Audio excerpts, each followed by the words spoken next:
You're listening to the Play Therapy Podcast with Dr. Brenna Hicks, your source for centered and focused play therapy coaching. Hi, I'm Dr. Brenna Hicks, and this is the Play Therapy Podcast. In today's episode, we are talking through the frequently asked questions regarding play therapy. And I think that this is one of the most important things that we can know so that we can effectively address questions, answer questions, and speak to the concerns and the considerations that families have and people in the community. I'm often asked by lawyers, by guardian ad litem, by judges, by parents, by principals, pediatricians, teachers, you name it, anyone that interacts with children, they need to be educated about the play therapy process. And obviously mine is always a child-centered, non-directive approach to the answers. But we have to keep in mind that the bulk of the world is not familiar with play therapy. They're not aware of how it helps, how it works, why it works. And it's our job to educate. It's our job to evangelize. And it's our job to understand how to answer those questions in an effective way. So today I want to go through kind of the basics, not a whole lot because literally there are thousands of questions that we get asked on a frequent basis, but we're only going to hit the highlights so that you at least have a foundation of answers that you can provide when people give you the standards. So sometimes you'll get a really surprising question that you've never been asked before, but most often it falls into one of the basics. So we're going to cover those today. And just for your awareness, this is actually taken from the Association for Play Therapy. So a lot of what we're talking through comes from the association, and there's more information available on their website if you want to dive a little bit deeper. And so we already talked about why play and why play therapy. So I'm not going to dive deeply into those, but those are questions that you will get asked. So, why does playing help a child? You'll get a question like that, or why do you have to use play in therapy? So we've covered those already, and I won't regurgitate, but just to highlight, people, as long as the quotes have existed, when you have originally there was always the oratory passing down of stories and quotes and things like that, and then it became written. And so you can look back to some of the earliest philosophers, and they mentioned the importance of play. So we have Plato and Aristotle and all of these people from ages ago that highlighted and discussed the importance of play, the power of play.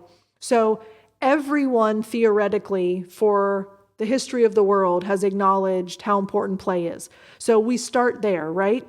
It helps us with self-expression, with self-actualization, with relieving stress, with connecting us to people, with helping us to feel better. I mean, there's just so many reasons that play matters, right? So that's one of the most basic questions you'll get.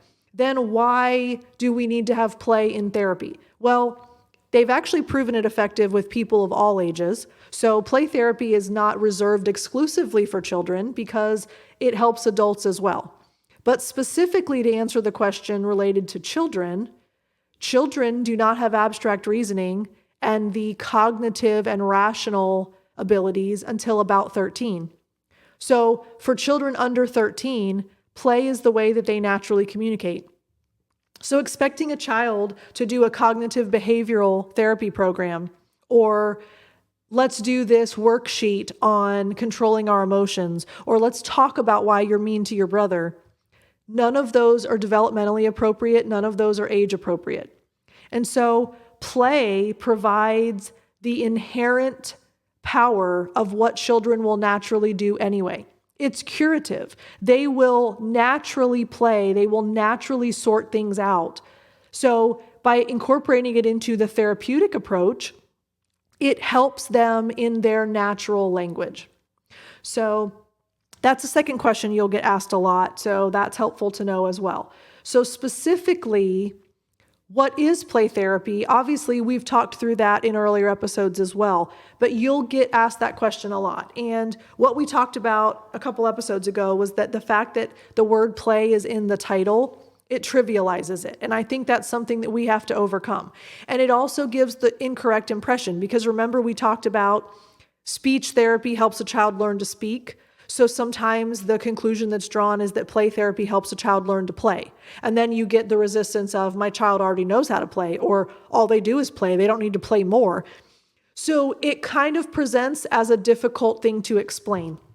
And so play therapy specifically is rooted in the belief that there is a theoretical model where you develop a relationship between the client and the therapist, where the powers of play are used to help kids address the difficulties and achieve growth and development. I'm completely summarizing, condensing it. There's a much more complicated explanation and definition.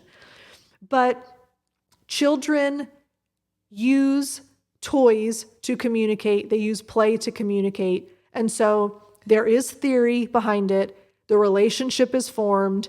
And then there's the therapeutic powers of play that help them work through difficulties and achieve growth and development. So that's the summary version.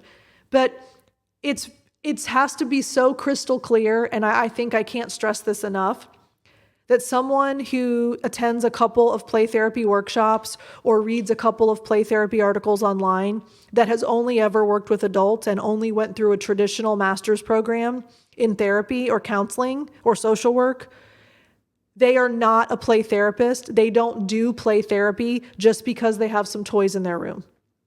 Just because they agree to work with a 6-year-old and they're going to have a game and a teddy bear in their playroom or in their therapy room that is not a playroom, that's an even more important point.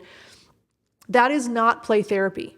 So that is why the credentialing process has become so important, because when parents out of state reach out to me and say, I would love to come to you, but I'm in Oklahoma, who do you recommend? The first thing I say is, you need to look for someone with RPT after their name. Registered play therapists are the ones who have the training to communicate, I have been through this, I understand the theory, I've worked. Now, not all RPTs are child-centered, and I understand that. My center is only child-centered RPTs. However, RPT says, I've gone through the education, I've gone through the supervision, and I've gone through the training. And that's why we have to be really careful about sending children to people that say they do play therapy when they're not play therapists. So that's an important FAQ. Then the next one is, how does play therapy work? Because when you start working with kids, or maybe you already are, one of the most frequent questions you'll get is, how does this actually work? And the follow-up question to that is, while they're playing, you're going to talk to them about their anger. While they're playing, you're going to make them tell you about what happened to them. So we have to be very clear and concise when we help parents understand that children in the playroom, especially from a child-centered model, they know what they struggle with, they know what they need to work on, and they will do it. They have to be given the time, the tools, and the opportunity, but they will address the things that they need to address, because that is the inherent understanding of children. I'm stuck and I want to get unstuck. Remember in an earlier episode, we said we believe that a child is about to be whatever, about to be obedient, about to be kind, about to be whatever. Okay, so this is how play therapy works. The relationship is forged between the child and the therapist. They have a fully equipped playroom that allows them to play out anything, past, present, or future, that they need to make sense of their world. And they confront their problems, they address their difficulties, and they find healthier solutions. They essentially change the way they think about everything in their life. So things become less overwhelming, things become less confusing. They feel more empowered, they feel more equipped, they feel more capable. So they've essentially developed lifelong strategies, number one, but number two, immediate strategies that are mastered and rehearsed and practiced in the playroom. So how does play therapy work? You create the environment and the relationship that allows children to address the things that they need to address. That's it in its simplest form. Okay, So the next question you'll get often, who benefits from play therapy? Well, as I mentioned, everyone of all ages, of all scenarios, of all presenting problems, play therapy has been found effective across all spectra.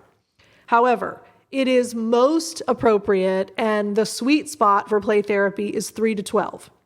Now, at our center, we see up to 14, and the 12 to 14-year-olds, we kind of do a hybrid of traditional play therapy with activities.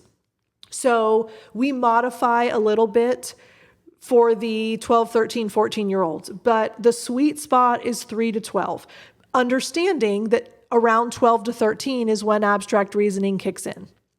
So there's a fine line there of how far a child is developmentally and what is best suited for them. But teenagers, adults, especially adults who have trouble verbally communicating, they have found play techniques and play therapy to be effective across the board. But the best group and age range is 3 to 12. I will let you know, though, recently they've actually started using play therapy with infants and toddlers, and they have found some success with that as well. So 3 to 12 is the sweet spot. Younger is a possibility. Older is a possibility. That's a helpful way to answer that. And then how will play therapy benefit a child is a question that you'll get often. So what is this going to do for my child? How is my child going to get better? What are the outcomes? How is this going to look if I go through this process? So, and you'll especially get this when there's a sense of urgency. So when a child's ready to get kicked out of a school, when a principal's calling you, when a teacher's calling you, when, a daycare worker's calling you, they want to know, how is this going to work? And how quickly is it going to work? So we'll address both of those questions actually. So it's really important to keep in mind that play therapy is appropriate for every scenario. So it addresses social, emotional, behavioral, learning difficulties, situational struggles such as a divorce, a move, a death, illness, abuse, natural disasters, you name it. I mean, if it is something that a child goes through, play therapy helps. So that is kind of the broad range of issues that it addresses, but how does it benefit the child? So here are some concise answers that you can provide in that scenario. So they learn to solve their own problems. They learn to accept themselves, which leads to the acceptance of others. They learn to develop self-control, self-regulation. They build coping, they build resilience, they build an emotional vocabulary, they learn to have a better worldview, meaning they understand others and other people's perspectives. They learn how to interact differently with relationships, so with their friends, with their family members, with their siblings. They learn different relational tools, and they trust themselves more. And there's way more than that, but that's a pretty short summary list of the main outcomes. So when parents, caregivers, teachers, principals, whomever say, how is this actually going to help? Those are the kinds of things that you can respond with. And look, go check this out. I mean, D. Ray has done meta-analytic reviews, and you will find all kinds of aggregated data that shows across everything this works. So you just have to make sure that you look at the studies, you look at the research, and you equip yourselves with succinct answers. And this is a related aside. This is like a bonus freebie for you. Be really careful when you talk to people outside of the field using jargony words. So when you say things like, oh, well, they develop self-efficacy, that means nothing to someone who is in the trenches with the child in a daycare. So you have to learn those words and what they mean, and then translate them into language that parents understand, that people who work at schools understand, that the people in the legal system understand. When you talk to an attorney, when you talk to a guardian ad litem, when you talk to a judge, you have to be able to communicate effectively and clearly what this means. And the more jargon you use, the more you lose people. So that's your challenge for the week. Be sure that you are able to communicate in a way that the regular, everyday mom, dad, Joe, and Jane can understand. Okay, that was a bonus freebie that I threw in there. All right, and then how long does play therapy take? Because not only do they want to know how will it benefit a child, they want to know how long it will take. So weekly sessions are the standard. 50 minutes is also a standard. So a weekly 50-minute session, but then how long will it take throughout the course of treatment? National average is 20 weeks. So that's something that people need to be aware of. With the standard typical child referred for the standard typical things, it takes an average of 20 play therapy sessions to resolve those problems. Now, for every 30, there's a 10 to have an average of 20, right? This is just simple math average. So there are some kids that will improve much more quickly. And then there are some kids that it takes longer because they have more serious or ongoing struggles. So 20 is your average, which means there's going to be ranges on each side of that. Okay, another question. How does a family get involved in play therapy? So traditional play therapy involves the child and the play therapist in the room, just the two of them. In certain scenarios, it makes sense to approach things from a filial therapy perspective, which involves teaching the parents to use play therapy skills with their own children. So the filial model is very effective. Specifically, Landreth and Bratton's model is the one that we use at our center, child-parent relationship therapy. Very effective. Parents really are able to grasp the concepts and use them in their homes. So that is the more in-depth approach to the family being involved, but at the least, you have to have check-ins with parents every so often. At our center, we do it every 5 play therapy sessions with the child. We meet with the parents. Some centers offer a weekly check-in where the parent fills out a little sheet each week, kind of giving a scenario of what happened and what's going well and what's not going well, etc. We don't do that because child sees and knows that they're having a weekly report provided to the therapist. And as a child-centered non-directive play therapist, I think that undermines the trust in the relationship. I don't need mom to lament everything that went wrong that week and the child know that I know.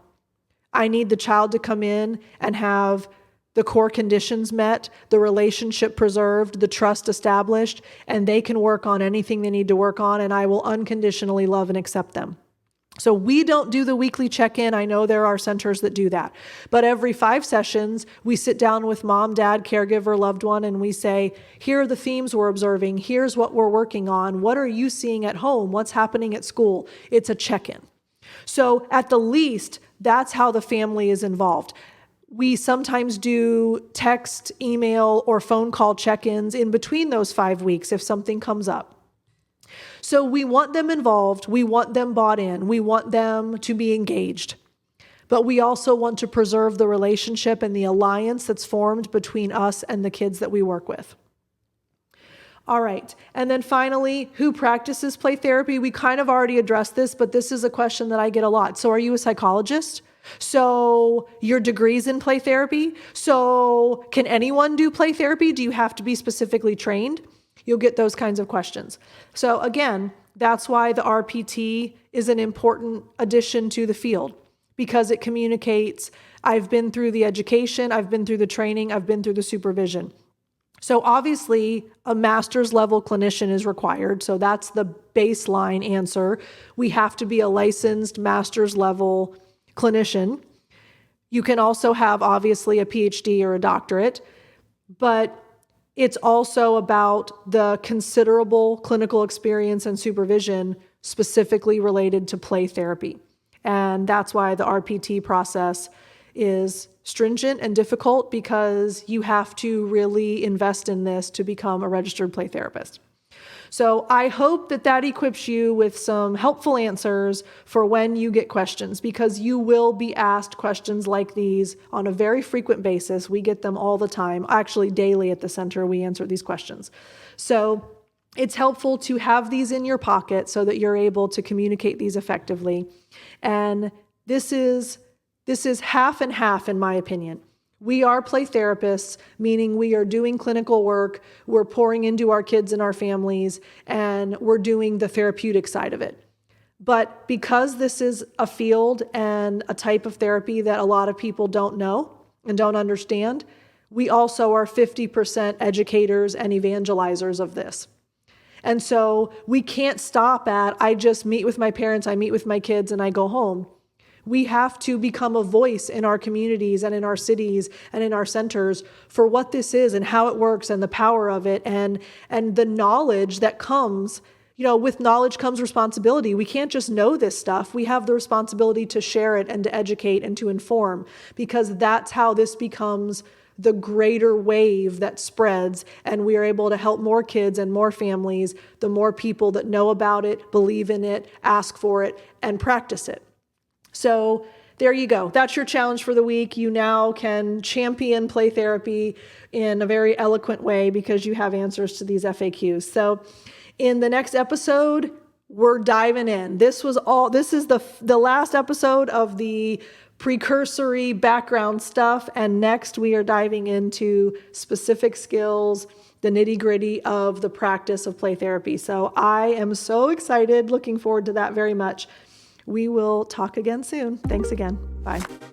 Thank you for listening to the Play Therapy Podcast with Dr. Brenna Hicks. For more episodes and resources, please go to www.playtherapypodcast.com.